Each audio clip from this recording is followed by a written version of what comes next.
Ամերիկայի Միացյալ Նահանգների նախագահ Դոնալդ Թրամփը սպառնացել է Իրանին ռմբակոծությամբ եւ երկրորդային մաքսատուրքերով, եթե Թեհրանը Վաշինգտոնի հետ համաձայնության չգա իր միջուկային ծրագրի շուրջ։ ԱՄՆ նախագահը նաեւ ասել է, որ ամերիկացի եւ իրանցի պաշտոնյաները շփվում են, սակայն այլ մանրամասներ նա չի հաղորդել։ Ավելի ուշ նախագահական ինքնաթիռում լրագրողների եզրույցում Թրամփն ասել է, որ երկրորդային մաքսատուրքերի շուրջ որոշում կկայացնի, ելնելով Թեհրանի քայլերից։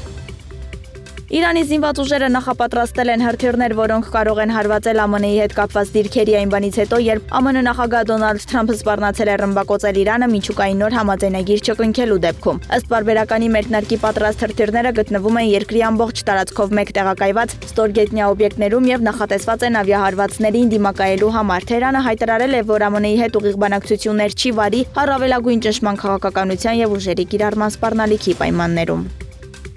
Իսրայելի ավիահարվածները Գազայի հատվածում մարտի 30-ին 64 մարդու կյանք են խլել, հայտնել է Al Jazeera-ն լրատվամիջոցի աղբյուրների համաձայն, ռմբակոծվել են մասնավորապես Ջաբալիա եւ դրան հարակից բնակավայրերը։ Գազայի առողջապահության նախարարությունը դեռ չի մեկնաբանել այս տվյալները։ Պաղեստինյան համաշարժումը հայտնում է, որ զոհվածների թվում երեխաներ կան։ Մարտի 18-ին իսրայելական բանակը վերսկսել է ռազմական գործողությունները Գազայի հատվածում զանգվածային հարձակումներ կատարելով անկլավի վրա եւ դրանով իսկ ընդհատելով հունվարին հաստատված հրադադարը։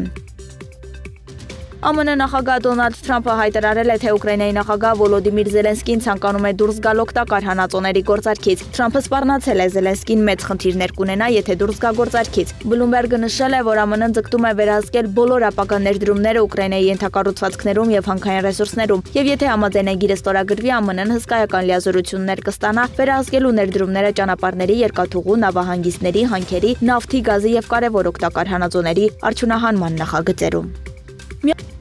Թուրքիայում ընդդիմությունը ստորագրահավաք է սկսել Ստամբուլի ազատազրկված քաղաքապետ Իմամօղլուի ազատ արձակման եւ արտահերթ նախագահական ընտրությունների անցկացման համար։ Այս մասին հայտարարել է ընդդիմադիր Ժողովրդի հանրապետական կուսակցության առաջնորդ Օզգուր Օզելը։ Թուրքիայում նախագահական ընտրությունները նախատեսված են 2028 թվականին, սակայն ընդդիմությունը պահանջում է արտահերթ ընտրություններ անցկացնել։